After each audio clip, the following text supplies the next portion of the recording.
Request our chief guest, Mr. Sreenivas Voruganti, to address us and motivate us by sharing his experiences with all of us.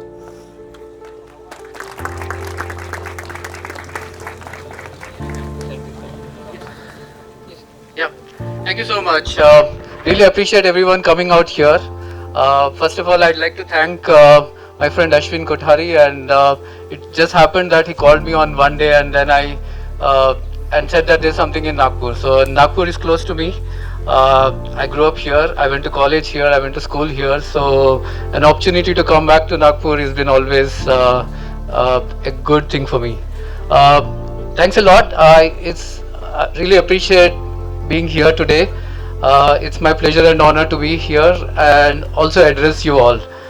This is a great opportunity for you in the phase that you are in. There are a lot of things that are happening in the world right now, and you're in the phase that you can really make your dreams come true.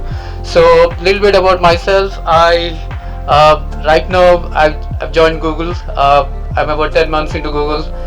What we call folks less than a year in Google are called nooglers, so I'm still consider myself to be a noogler, very fresh in the organization. I had opportunity to work on few companies before this. I've been mostly on the tech industry, mostly managing engineering teams, working on products, and I in between was able to get some patents, write some books. What I really like doing is like everything mechanical, although my profession is in IT. So my dream when I was young was to become a bike mechanic, and end up being here today. So thanks a lot. Just going back, so just wanted to start with a thought. Can everyone see this? Who invented the light bulb?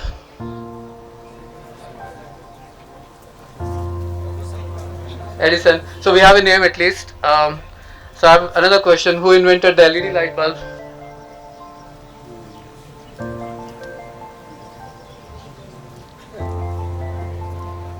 Anyone?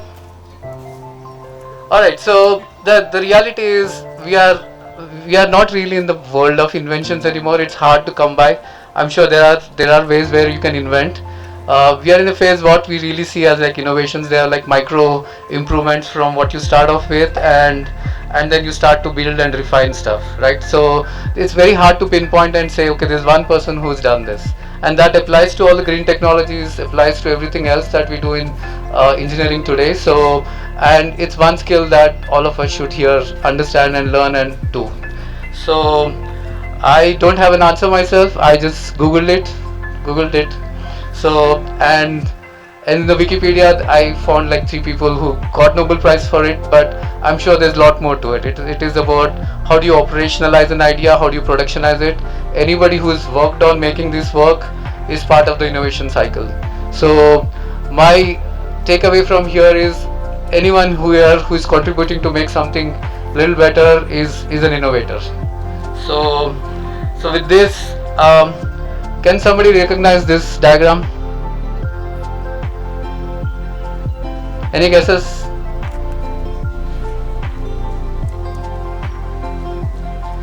One guess. The one guess will get one sticker. I have something to share.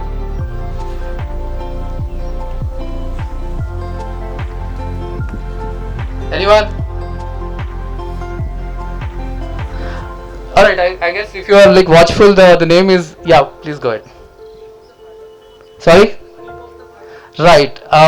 It is a visualization. Actually, I took like a creative license here. So it is actually visualization of the internet.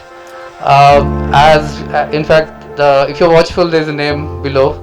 So it says, that's, okay, so I see a lot of people. You can stand up and watch as well. So essentially, I know it's a creative license, but somebody's been able to map internet and then say that this is how it looks. As in, you see the different connectivities to it, right? So, who invented internet? Again? And what is internet for us, right? So one is the connectivity. Internet is bunch of technologies. Internet is also about the services that run on internet, right? So somebody who's created WhatsApp or YouTube or any of them are as much innovators as as somebody who's worked on the fundamental technologies that enable the connectivity between the devices.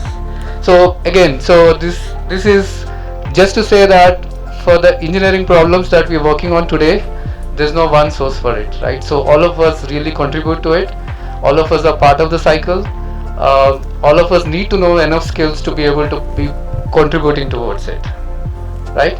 So internet today is about 20 plus billion devices, 5 billion users, about 60% of the world's population, and all of this happened in the last 60 years. That said, there's still 40% of the population not having internet. There are enough opportunities for everyone else to come and pitch in, make a difference, come with technologies that can enable them. So the world is wide open. So again, this is a phrase that I got from internet again. So how do you define innovation? And I know this is a fest for innovation, so I'm just curious if you can define innovation for me. And I don't claim to have ownership for this idea, but this is what I could find on the internet. Anybody else has a different view? First of all, I congratulate everyone who is here for being part of this Tech Fest. This is a very important step in your journey, so a lot of things that you learn along with it. It doesn't matter what you work on today, what if you get a prize for it or otherwise, but this is an important journey and it's an important skill for you to pick up. So innovation is a practical implementation of like how do you convert ideas into reality. This is how I would see innovation. Something that is a process that helps you convert your ideas into the reality. This is my simple definition. I'm sure you can come with more ideas than that. So the more important question for us is, can we learn innovation, right? So is this something that you're born with? Is this something that you have an inherent talent, or is this something that you can actually grow, right? How many people think that it's an inborn talent? None? Okay. And how many think that this can be nurtured, grown? Alright, so I see a lot more hands. I think good. So actually, yeah, I mean, there's a little bit of mix on everything, right? So it is sort of inborn talent primarily because you think you can do it, but it's also a learnable skill. So and especially it is more useful for you as an engineer. As you graduate from here, you don't even need to graduate, right? So that's the beauty of the world that you're living right now, right? So it's about saying that I can think of a problem, a solution to a problem. So that's all that means, that if you are able to do it, you are innovator. There's slight difference between jugaad, whatever we call as jugaad in India. While that is an innovation, it doesn't scale, right? So innovation here, in the sense that I want to define as something that can be scalable, that can actually be used for producing services in a consistent manner or providing solutions in a consistent manner. So I sort of think in the other bucket, as in it's something that can be grown, something that can be done. And again, so don't go by too much about the model here. I just presented something that I came up with while working in the companies. But essentially, innovation is a learnable skill, and we've been able to do it consistently across in a lot of our teams. It's a way you can actually generate ideas, actually implement them, refine them, and then come with your own products and solutions. So I call this as like 3 eyes of innovation. This was something that I came up with when I was working in my previous organization. We did like a fest like this, which we called as a hackathon. Incidentally, a lot of it was done during COVID time as well. So some of it scales, right? So some of it is about it's about following through some certain practices, and then you'll be able to get some of the innovations. But nothing really matches the brilliance when 2 people are in a room or a bunch of people are in a room and then they come with some ideas and actually implement it. So the phase are like typically the bunch of phases to it. One is the ideation phase, where we just collect ideas, right? So in this phase, what we do is really like just collect the ideas from anyone, and it doesn't have to be like the engineering folks. In fact, it should be from the non-engineering folks as much as from the users. So it's a process where we encourage everyone in the organization to come with ideas and then start collating them. So in this phase, you don't do anything at all, but just collect all the ideas that come to you, right? Either you can do it through a phase where you say that I would do it through the week where I would just collect ideas, or you could do it through the year or through 6 months. Whatever time period is not critical, but what is important is everybody who has stakeholders in the game should be able to give ideas, right? And you don't have to worry about can you implement it, is it implementable, can someone actually do something with it. That should be away from when you're generating the ideas. The second phase is when actually you come to the point of where you refine ideas, right? So where you say that okay, this idea is more practical than others. I want to be able to combine certain ideas and make it uh, more practical in some sense. So the reason we segregate into distinct phases is because you don't want to lose ideas as they come in. So some of the technologies you may have today, and some of the methodologies you may have today or may not be having today, but that should not stop from getting your ideas, and then maybe you can actually invent the future. So in this case, actually the more important thing is to say yes to some ideas. The bigger thing is saying no to some ideas. And if you notice, I've actually colored no as green and yes as red, right? So that's a very intentional thing, because saying yes is easy, saying no is harder. The reason it is harder is it's easy to say that I'll do everything and then not be able to do much. Saying no is harder because you have to be very thoughtful about what you would say no to. So that's a very important step in the process of innovation. Uh, and then finally you go and operationalize it, right? So this is where you actually take your idea and then say that this is my refined idea. I would go and take it to the operational mode. I would make it work and do what it takes to make it work. And also it doesn't mean that once you start off an idea you have to be taking it to the logical conclusion. Logical conclusion in this case could mean that I'm just dropping the idea, right? So you should be agile in that sense, that you should be able to say that I've started to operationalize this idea, it doesn't make sense, and then I need to pivot and do something else, right? So because your resources in any organization or your own personal time is always finite, so it is a very thoughtful game. You have to be very intentful in terms of what you're trying to do there. And again, so this the very important thing in this is, like, I try to put it all together in one, to say that it's an iterative process. It's not a process where you say that I have all of it nailed down in once, and it doesn't mean that I have to follow it in some sequence. I can do it all in whichever sequence I like to do, right? But essentially it's an iterative process. Anything that significant happened, right? Take internet, LED bulb, any green technologies that you're talking about are really efforts from multiple people over a lot of iterations. So you see a refined product today, but it is actually more iterative than what you would like to believe. Make sense? Any questions? Alright, so again, one more thought here. Innovation is actually pretty boring. You may think that it's very interesting to do a startup, come with a new idea and implement it, but 99% of it is really, really hard work. It is easy to say that I have an idea and say that I start off on something, but more importantly, persisting to it to somehow make it work is really boring most of the days, right? So as much as you think that is the most fanciful thing to do, actually on most days it's the most boring thing that you can ever do. But that said, there's something in the process that triggers you, so you persist and continue, and then some of the journey itself is more rewarding than the end product. So, and also there's another part that we end up doing not so well, is how do you define the boundaries of innovation, right? So you come with a product, it seems to be doing everything that you want it to do, but maybe it is doing more than you should do. So that's a very important thing. We do something called as an MVP, which is like a minimum viable prototype. Important to do a prototype, validate with the users, pivot if it doesn't make sense. That's pretty much what I have to say. And actually one other thing that happens, and either this is an organization or even in an academic place, so you need a culture that actually nurtures innovation. It doesn't happen in isolation. So why are some companies more innovative than others?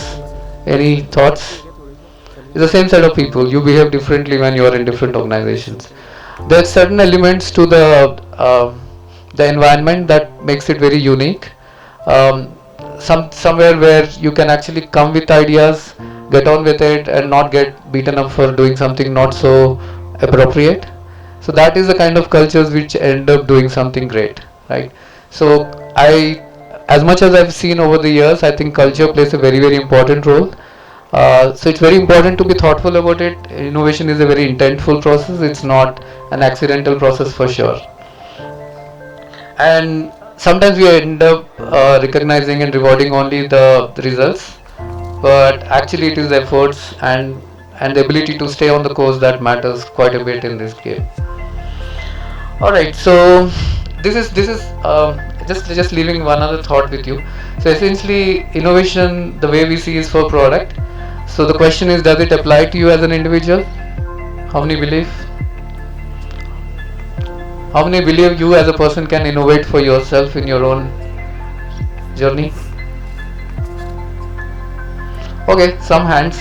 But essentially, I mean, at least my impression on this has been that you can actually innovate for yourself. So you can set a goal for yourself in terms of what you would want to achieve, and it would look like you have done something magical.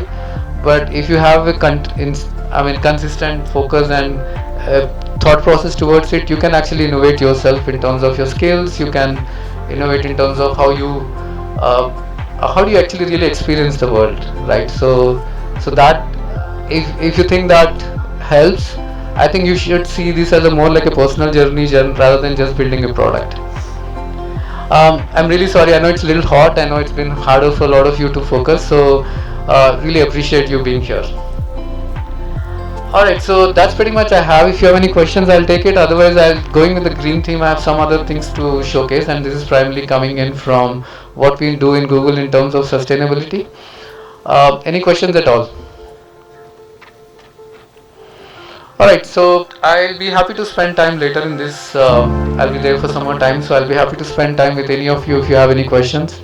But just quick thought here. So I'd rather just quickly run you with it. I hope this works. Okay, let me see.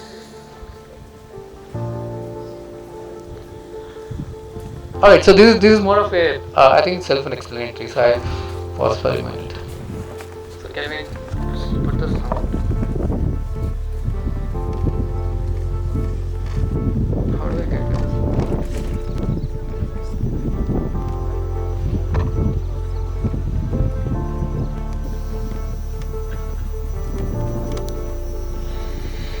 Alright, so I think the silence is bigger attraction.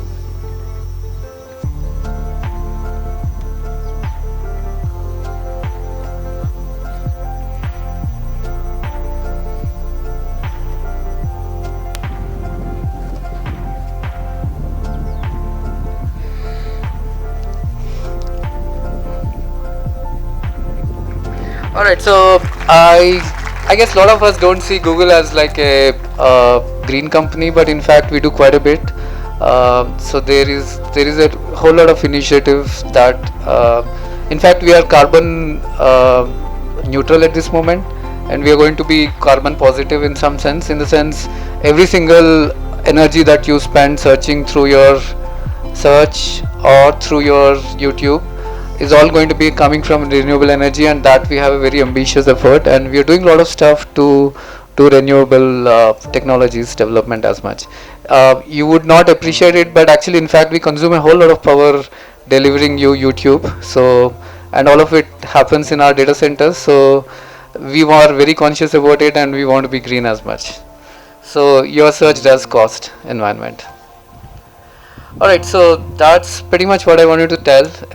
So there are a bunch of stuff. I'm sure you can find a lot of things online. And so this is like something that we do essentially. Like, let's say you want to go between place A to place B, we want to be able to give you a way to say that I want to pick a greener option rather than just the most fastest option. So there are a bunch of small things, all of them add up to the greener part. And the reason I brought this up is to also say that the initiatives that you're taking up here, some of them can look smaller, but they eventually add up. So I hope you understand the value of the innovations, that ideas that you're coming up with, and they can all add up and do something bigger, right? So it could be as much as like finding a flight when you're with the lowest carbon. It could mean that you go from point A to point B with a lowest carbon emissions. So bunch of stuff which don't seem to be connected, but we are actually very, very green in that sense. Alright, so I won't go into the gory details, I'd leave it at that. I know it's pretty hot here for a lot of you. So I would just take 2 minutes. I know a lot of you would want to know some of these things, and I can take questions little offline. But we are a pretty young company. If you look at it, we are just started in 98. It looks like we've been there forever, but 98 is not too far. It's been like 20 plus years. And that shows in the kind of company that we are in. And we started with this intent, and a lot of that intent still seems to be true. So we are 170,000 people all over the world, and there are a lot of countries that we are part of. In fact, about 30% of the cloud engineering team happens in India, so there's quite a bit sizable presence in India. So, and there are opportunities for a lot of people. Alright, so and then we also do stuff which is about investing in India. So we do India specific development of technologies, and that we take it for global. So for instance, the GPay that you see has become like a global product. So started from India, taken wings with the folks who came up, and then it's become a global product. So India is like pretty central to what we do in Google. So, and there's a large engineering team across multiple sites in India. Alright, so I guess this is probably one slide that you may all be very interested in.